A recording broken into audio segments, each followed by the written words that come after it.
It's Chris Jenkins for Charlotte Vibe, and tonight, Charlotte Hornets return taking on the Brooklyn Nets, and they're currently 6 games out of the 8th and final playoff spot.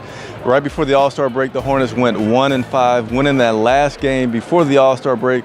So you're hoping that they were coming to this game, riding that success of that last game and getting a little rejuvenated by that break. So let's go to the game action. We're in the first quarter.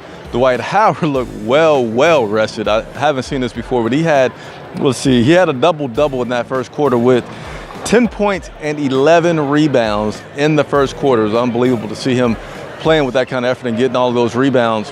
Go into the second quarter, and the reserves came in and played pretty well, stretched the lead out a little bit. Got to see Jeremy Lamb leading that second unit, so that was exciting to see.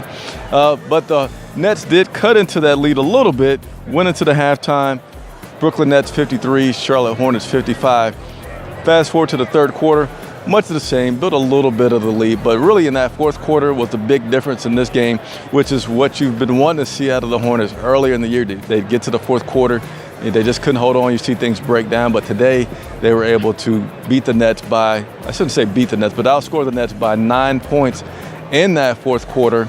And the final score in this game was Brooklyn Nets 96, Charlotte Hornets 111. Now in this game I spoke about Dwight Howard having that strong first quarter. Kemba Walker had 9 points in the first half. I don't know if I would say he was tired, but his shooting was a little off. Came back in that second half, was able to finish this game with, let's see here, what do I have? For 31 points is what Kemba finished with. But the player of the game goes to Dwight Howard.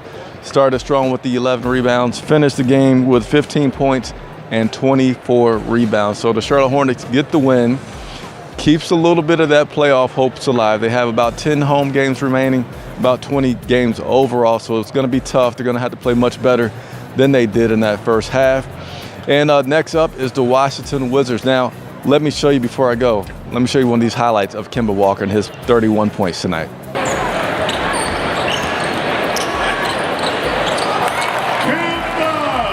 So with Kemba Walker, I wanted to talk to him this week about the All-Star break. Couldn't quite get to him, but I'm going to talk to him next week on Tuesday. So do me a favor, if you're watching this video still, which I hope you are, leave me your questions for Kemba Walker. Leave me your questions below in the comments, and I'll be sure to get those on Tuesday and post them for you guys. It's Chris Jenkins from the Spectrum Center for CharlotteVibe.com.